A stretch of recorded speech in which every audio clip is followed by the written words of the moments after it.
Thank you for staying with us. Mr. Alister Thomas is with us today, and the truth about Mr. Troare, the youngest leader of Burkina Faso. That's how it's pronounced? Burkina Faso. Like I said, I start getting these clips, and I became very fascinated. And the more I read about the guy, I just figured that I don't want to be selfish. I don't know who else have this information, so I wanted to get more details. That's very important. At a time when we are losing and lost confidence in a lot of our leaders and a lot of our young people and members of society feel very disillusioned with politicians and politics, and I can understand. But I was saying about Colin Powell, the late Colin Powell, Secretary of State. He was given the task because of his eloquence, his charismatic qualities. I think you were in the States in his heyday. They don't come more eloquent than he is. To go before the United Nations when they wanted to invade Iraq and to kill Saddam. First, they started the global propaganda and lies. And that's one of the major themes I want to focus on.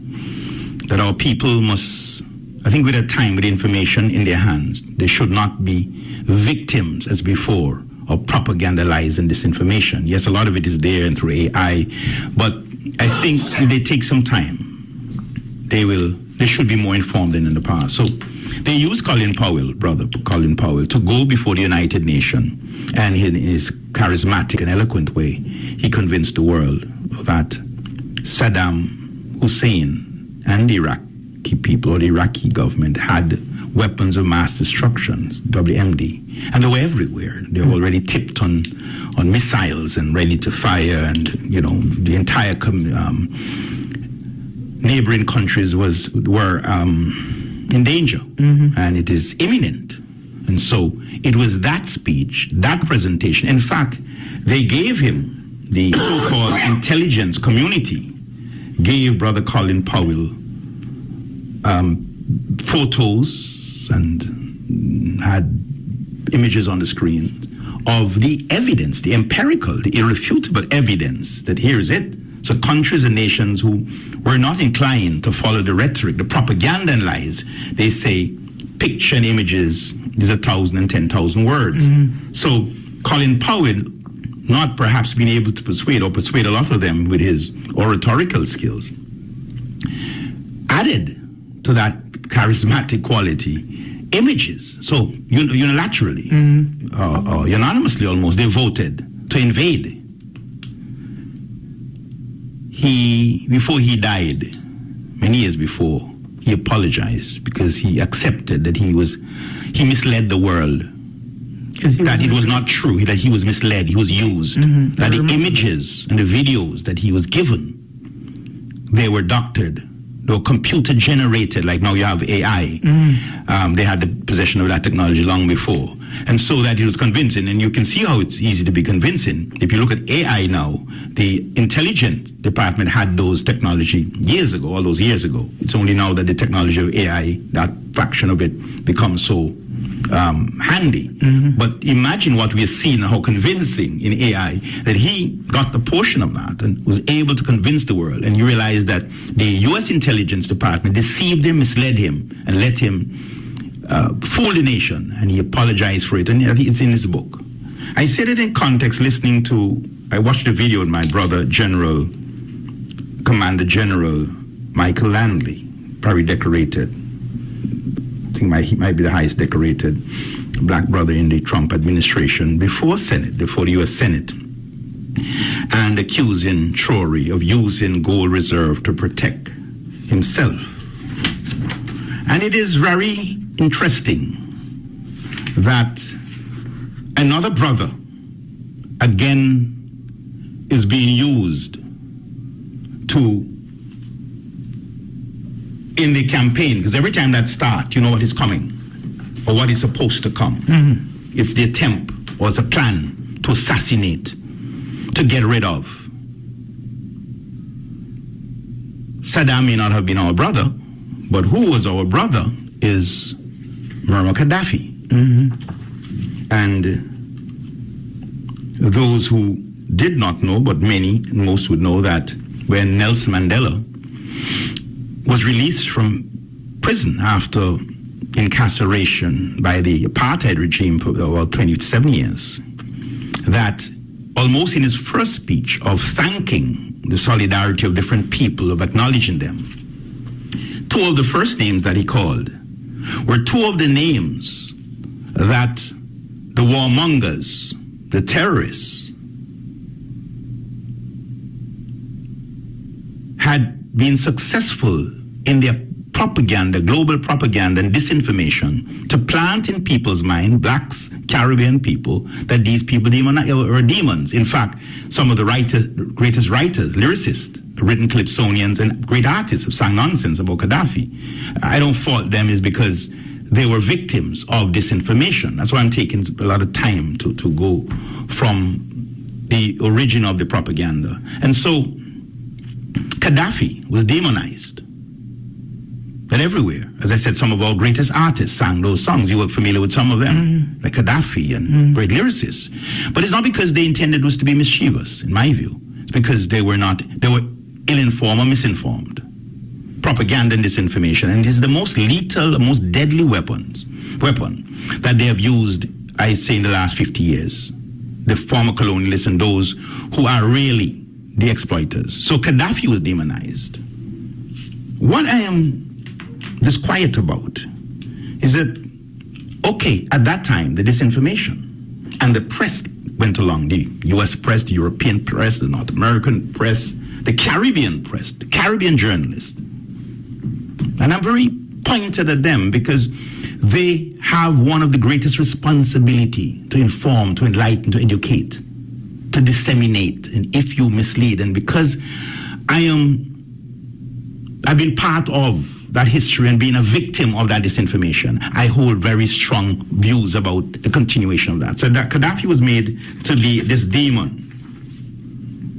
What the press didn't say, that not in the United States, not in Britain, not in the Caribbean, not in Scandinavia, Latin or Central America, that the policies and programs, people empowerment, that was in practice in Libya by Gaddafi, they did not inform the world about it.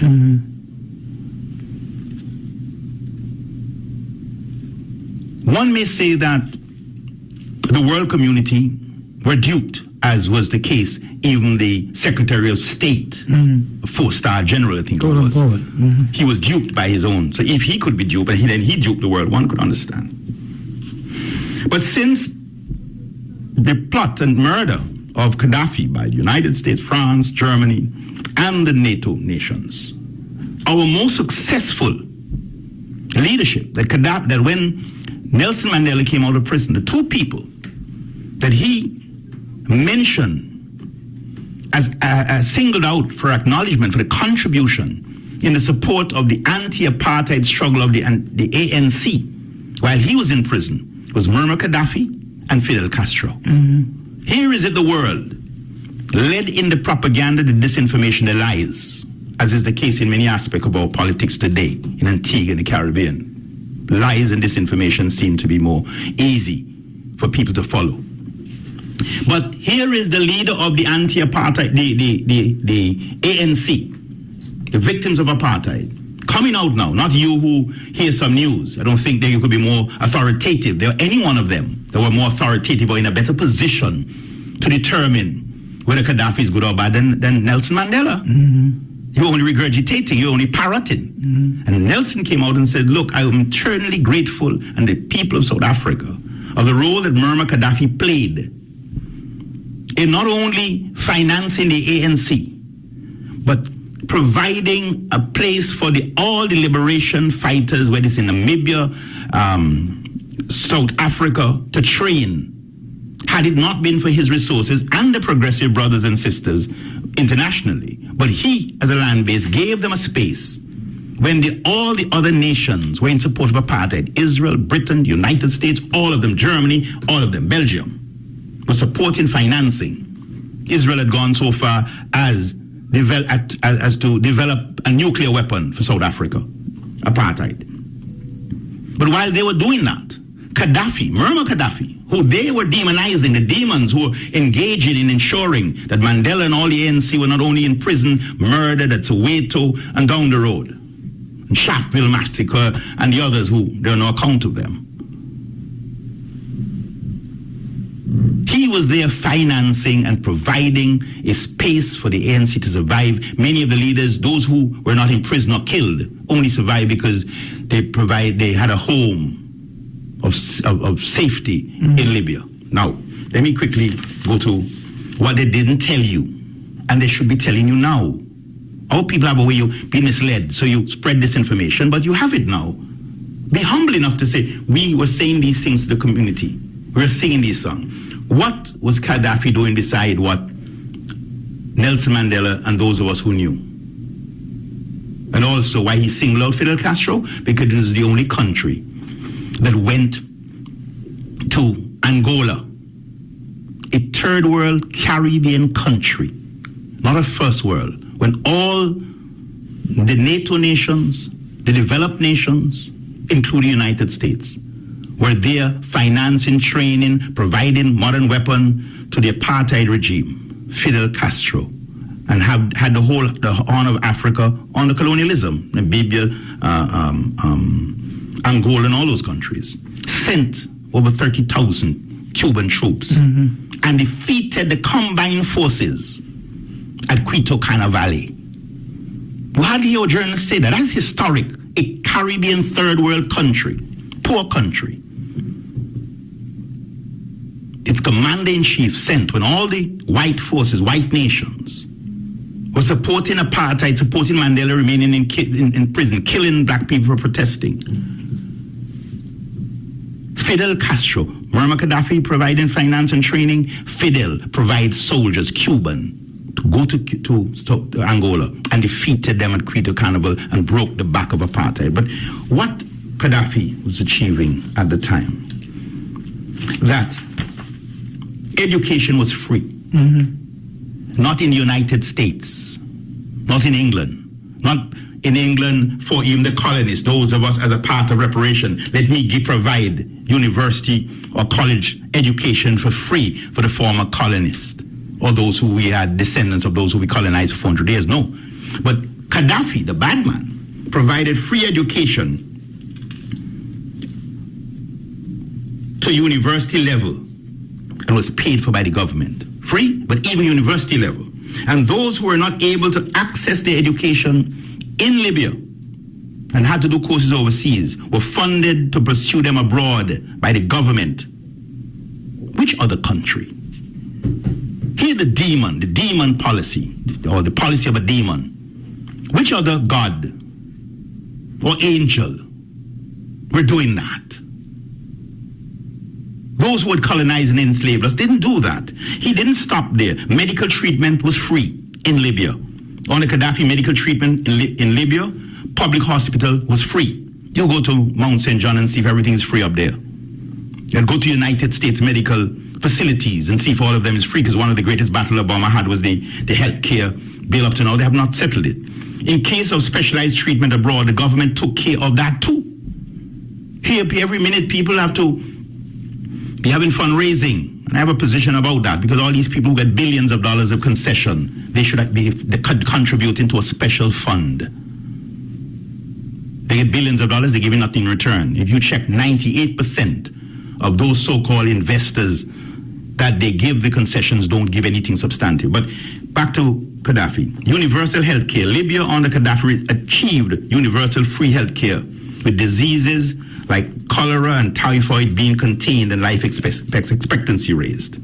Having a home in Libya was also with the generosity of the state. Electricity was free. The world's largest irrigation system at the time, world largest. He had started it and completed it through areas of desert irrigation system. Free farming business. If any citizen had interest in starting a farm business, then the government would provide land, seeds, house, and livestock free of charge to start you up. Which farmer? Nearly 200 farmers have been eliminated here under the Gaston Brown mismanagement. But where in the world? Bursary to newborn mothers. When a woman gave birth, the government gave $5,000 for her and child upkeep. Cheap petrol. Petrol in Libya under Gaddafi was lowest in the world, 14 cents per liter. Bursary to newlyweds. When people married, they were given $50,000 by the government to start their new life. Where else? Zero interest rate. In adherence to the Sharia law in Islam, there were no interest charged on loans. Subsidies on cars. When a person wanted to buy a car, the government subsidized its price up to 50%. Where else? Nobody's going to tell you what happened to what Libya is like today. Nobody. The Ambassador Bruce Goodman keep echoing those same things. Low commodity prices. The price of commodities in Libya under Gaddafi were extremely low to ensure no person would lack anything or sleep hungry. In Antigua, people going to sleep hungry. Many parents can't provide because it costs a living and no reduction in the duty and all kinds of things. No relief. Increase on the gas.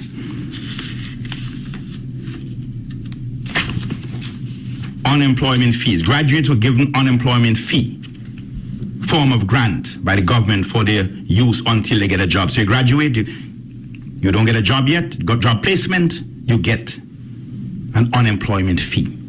Food security, that everybody were guaranteed. The people were guaranteed food.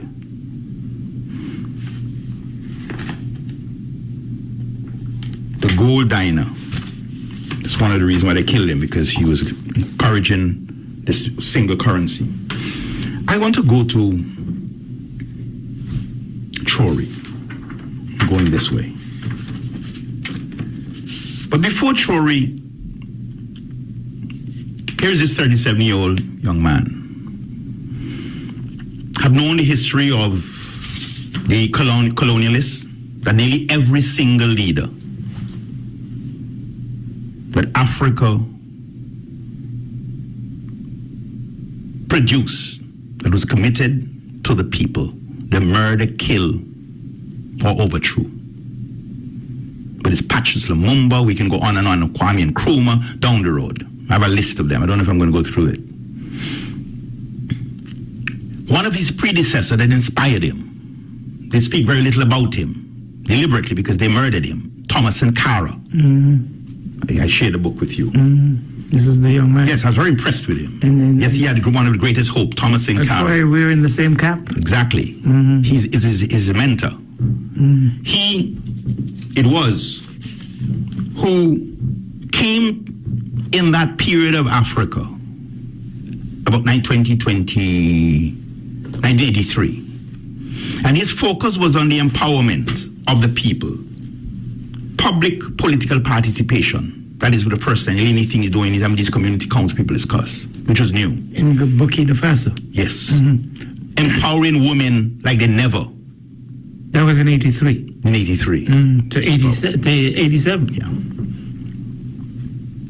The environmental damage that was being done prior to him, the different colonial powers, French, destroying the environment with their mining and so forth, with no concern of creating a balance. He began to focus on that, the degradation, environmental degradation. And Earth Day, today I think is the Earth Day, he was focusing in 1988 on that. It's one of his priority of creating a balance of development and the environment. And his major focus, Thomas Sankara, was to tackle and reduce inequality on the road. But lo and behold, he was how old? He was, I think, he's about 36, 37. He died about 39. Yeah. They took it out, most of them in their 30s. No, but he ruled until 87. Yeah, short period before they killed him. When did they kill him? I think that was 19. In the period between when he was ruling? Ruling, yeah. Invited him to they call it a revolutionary meeting. So that was, he did take over 83 and rule until 87. Yeah, to 87. So they invited him to a meeting. The person who they wanted to be the next leader. And so when he arrived, they then killed him. I think loaded about 7 or 8 bullets 9 bullets in his chest.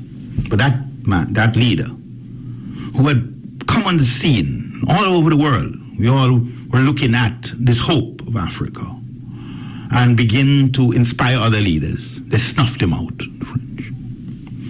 And so no one knew that Troare was inspired by him using the army too. He was a part of other coup.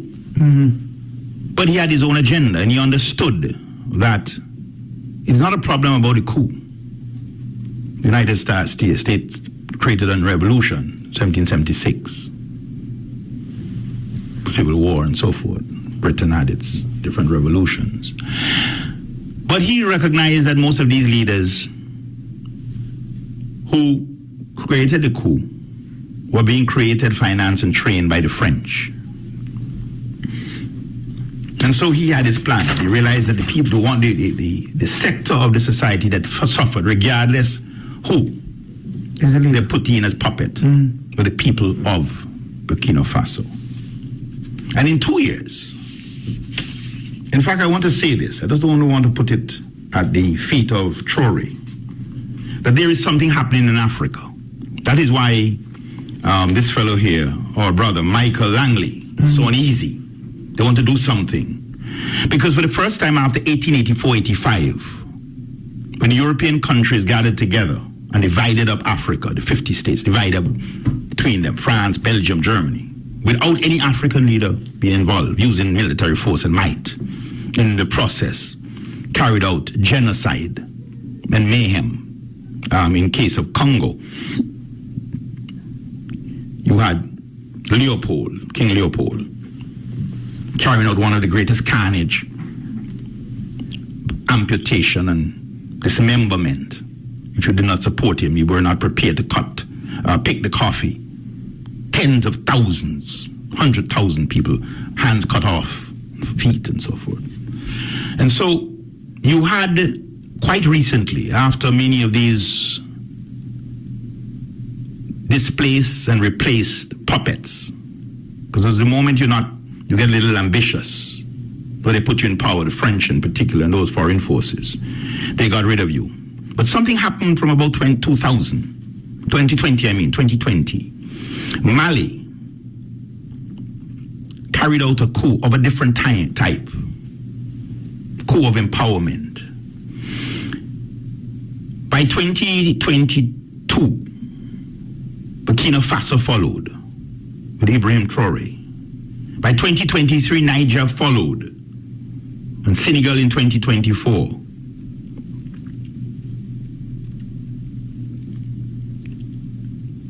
And what is happening is a wave of change. It's not just a coup. You see they emphasize, hear the words, you just watch them, you don't understand their code. Now for the first time, they drive out the colonial military powers because they understood, regardless who you put in power, and they continue to have that military might in their country, which is what they used from 1884 to control and to own the resources while they kept the people poor, because all these African countries had endless resources. I'll go down the list of some of them. They will always be able to overrun even the most progressive leaders and leadership, beside maybe those soldiers who they train, put in the army, overthrow the army. And so these young guys, starting from Mali in 2020, not only overthrew the puppet governments, but for the first time from 1884, drive out the French army, the US army, because they realized you cannot empower Africans and Africa with the colonial powers that kept them in power, first divvied up Africa in 1884, all those centuries, and extract and suck the wealth out of Africa. You cannot create a new beginning. Yes, you can have a new leader, but while they continue to control the military and the financial system. You hear about France. I'll tell you about France. So I want to fast forward. I want to say it's a wave. And Namibia, there's a sister in Namibia, a mother. She's 72 years old. I saw her speaking yesterday. 72 years old. And I think my brother Ibrahim Troare, son if I want to call him that, is inspired by her because she was inspired or is inspired by Thomas Sankara. think he almost brought her to tear, brought him to tear, Troare. Her name is Natumba Nande Ndiwa. One of the most progressive female leaders anywhere. You don't hear much about her in the press. I'm surprised. Again, but not surprised because most of the press and the people in the media are being controlled. How could you have a sister creating a phenomenal work? In fact, she was the first stand up against Trump. Mm-hmm. When Trump's just carte blanche with this visa mischief.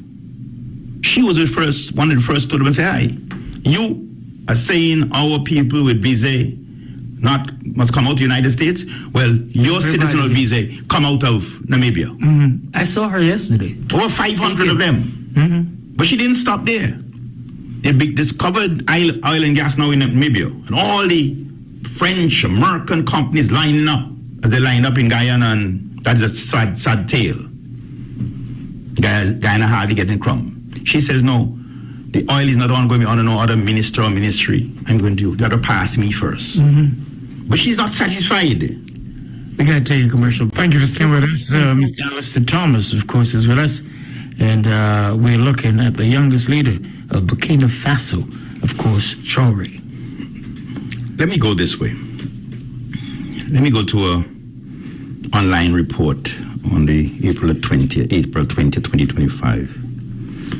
As gold prices continue to climb, with central banks globally increasing their gold reserves, France stands out.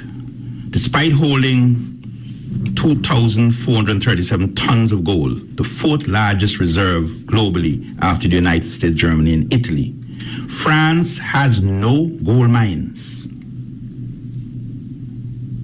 This raises the question of how France amassed such a significant amount of gold reserve given its lack of domestic production.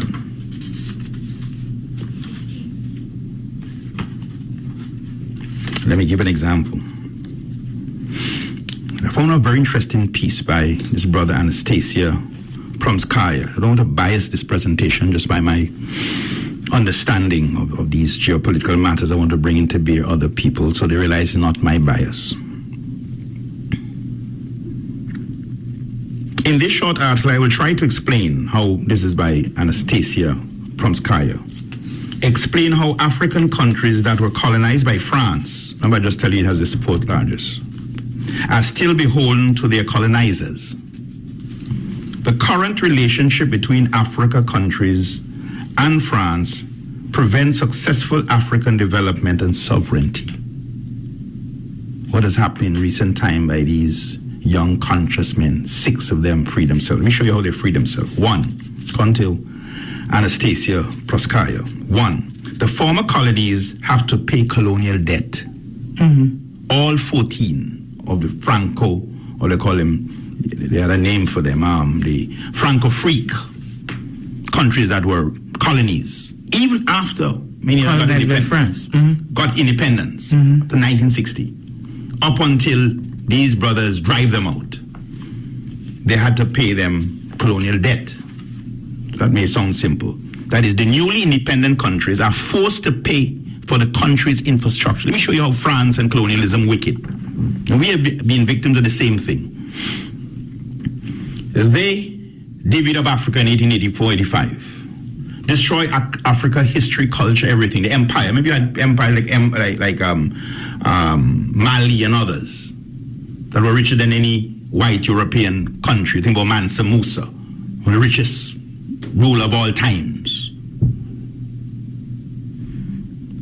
And they divvied up and took possession because they were in control of everything. Destroy the empires, destroy the tribes, put tribes against the other tribes, destroy the custom, the religion, the spirituality.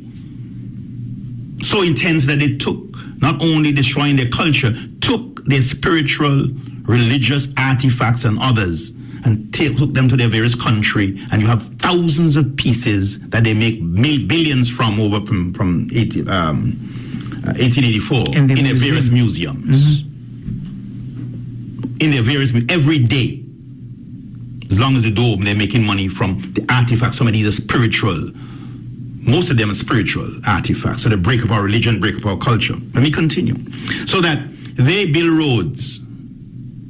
They are extracting the wealth. They're in charge of the country. The Africans don't have any rights. When the Africans now get this so-called independence, by words, because most of them were still having puppet regimes, and those who didn't, they killed the leaders, the independent leaders, from 1959-60, coming forward. They're saying, look, you get your independence, but you see those roads that we built, and those buildings and so forth, those, what do you call them, Anglican Church, and we build the Nelson Dockyard, you have to pay for them. Remember, they were the one who were extracting the wealth. And they had these 14 African countries paying for the infrastructure that France take credit for building. They don't even put a figure on it. The amount of debt varied in what country they were paying. So they didn't say, look, this is the total. Africa. So not only is it outrageous, but they didn't even attach a figure. Say, look, the value for the infrastructure in the road is 2 billion, and we're going to extract that. They just say for the infrastructure to continue. 2, France can automatically confiscate the African countries' national reserves. That was in the agreement. Are you following me? The Franco-Afrique agreement, which is an agreement between the 14 supposedly now independent states. The France get them because they were just weak. They had their military in all these countries. And some of the leaders already know they done kill many of the leaders before and put them in as puppet. But they get them to confiscate, if they wanted to confiscate any of their national reserves, they did it. They don't finish there. The African country must, all those 14 must deposit their national monetary reserve into the France's central bank. So you're free, you're independent. Are you following me? And these 14 now independent countries, supposedly, France, since 1884, 85, they have these called it's controlling all the wealth and resources. No African government, well, no African government until about 1960. But from 1984, that period, they were in control, they were the government. And they're now saying, look, African country, you 16 now, you get this, we give you this so-called independence. Really, in words. You must deposit your national monetary reserve into France Central Bank. Not in the country. In their banks. In France. France has held the national reserves for 14 African countries since 1961. Between 661, they get so-called independence. And France held the national reserves of all 14 African countries, of which Burkina Faso. I'm going to show you the importance of Ibrahim Troare and the Mali and the Niger, and how important the decision and the action they took. That's the only way they could cut this umbilical cord, this monster. Benin, these are the 14 countries that France controlled from 1884 down to 1960, until when these guys stopped them. Benin, Burkina Faso, Ivory Coast, Mali, Niger, Senegal, Togo, Cameroon, Central African Republic, Guinea-Bissau, Equatorial Guinea, Chad, Congo, Brazzaville, and Gabon. In fact, more than 80% of the foreign reserve of these African countries are deposited in so-called operations account controlled by the French Treasury. They have money, but the French Treasury controls it. Control it, not the Minister of Finance, not the Prime Minister of these independent countries. Two declared independent African banks, some BIAC, they call it, Banque Estas de African Central Bank of Africa, and the BICO, Banque Central des Estas de l'Afrique, the Oquest, French, I don't speak French, but I think I have a practice no money policies of their own. Having practice no money policy of their own. They're banks, but they have no money policy, just a building. Because all the banking policies taking place in France. The countries themselves do not know, nor are they told how much of the pool of foreign reserves held by France, French Treasury, belong to them as a group or individually. They have no clue. No, because remember, interest added. But they don't give the calculation to them. So they might give them 10 million. So it is the French bank were controlling all their national reserves. Only a limited group of officials knows exactly the amount of these operation accounts. One and two in the puppet. Some leader don't want the prime minister, nor the minister of finance. If he's the puppet, he know. But you don't tell the prime minister. Where these funds are invested. So they take the funds, have it in the central bank of France, and it is the French minister of finance who controls it. They don't finish it. France carefully hides this and other details from any African bank or government. So they hide the money and the details about the bank total and interest accrued. Because this is in the Africa Freak Agreement. It is estimated that France now holds nearly 500 billion of African countries' money in its treasury and will do anything to keep it. Moreover, the African countries do not have access to this money. And many of these countries, poor and impoverished. If you go online, you see the condition prior to Troare and so coming. So they're taking the natural resources, the gold. Remember I tell you that the fourth. They don't have no mines. But they have the fourth largest. Burkina Faso and other countries have some, and Mali have some of the greatest gold reserves. So they're taking them out for all them hundreds of years. France allows them to access only 15% of the money in any given year. Your money, you have to put the bulk of it in France bank, and you only can access 15 regardless disaster, natural disaster, hurricane, earthquake. 15%. That the central government or the government supposedly of the independent country of Africa, or those countries I called before, for those who are listening. Benin, Burkina Faso, Ivory Coast, Mali, Niger, Senegal, Togo, Cameroon, Central African Republic, Guinea-Bissau, Equatorial Guinea, Chad, Congo, Brazzaville, and Gabon. They could only access 15%. the deposit. All the reserve on these French banks by the agreement, they had to do this. In any given year, regardless of what happened to the economy slump, they need to perk it up 15%. If they need more than that, they have to borrow at commercial rates their money from the remaining 85%. So if you want a different 50%, you have to borrow it by the commercial rate. Your money, of their own money. That is hostage. They held all these countries. They're not telling you that they fell overthrow. You overthrew them a long time. Long time. To make things worse, France fixes a limit on the amount of money the countries may borrow from the reserve. You get 15%. Yes. But they're also telling you how much you can borrow. The limit is fixed. You have to pay back. The limit is fixed at 20% of the public revenue in the preceding year. 20%? Of your money. You only can borrow 20%. France decide that.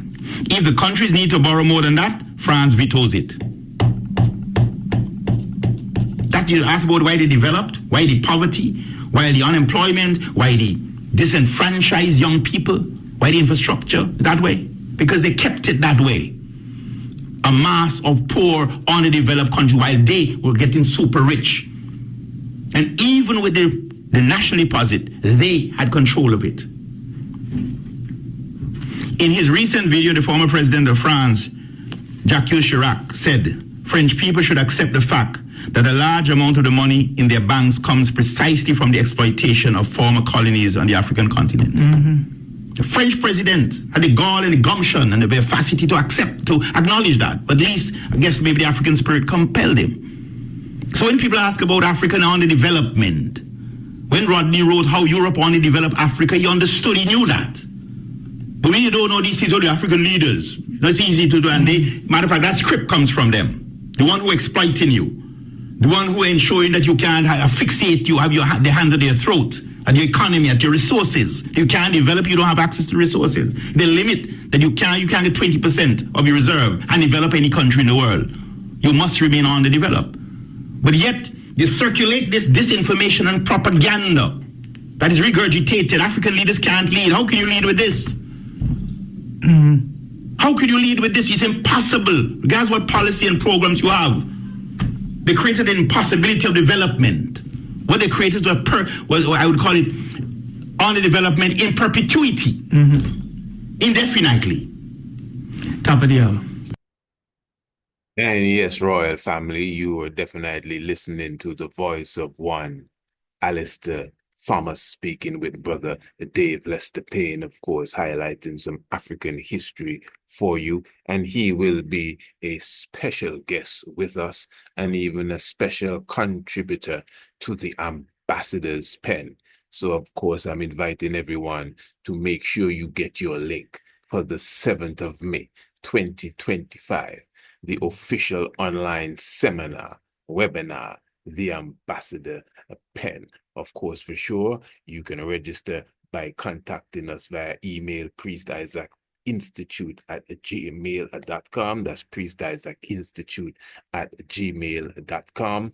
And definitely, we will give you your link. It will be via Zoom. Again, the official launch of the Ambassador's Pen.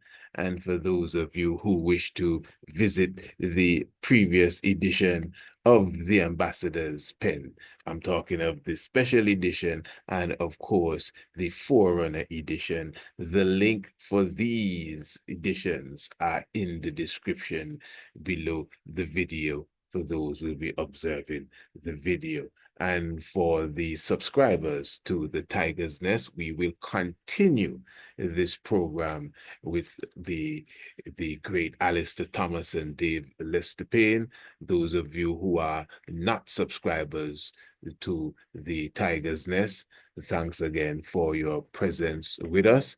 And please feel free to subscribe to the Tiger's Nest again by emailing us priestisaachinstitute@gmail.com. And even a program like this, you will hear the second half as well. Give thanks. Blessed love.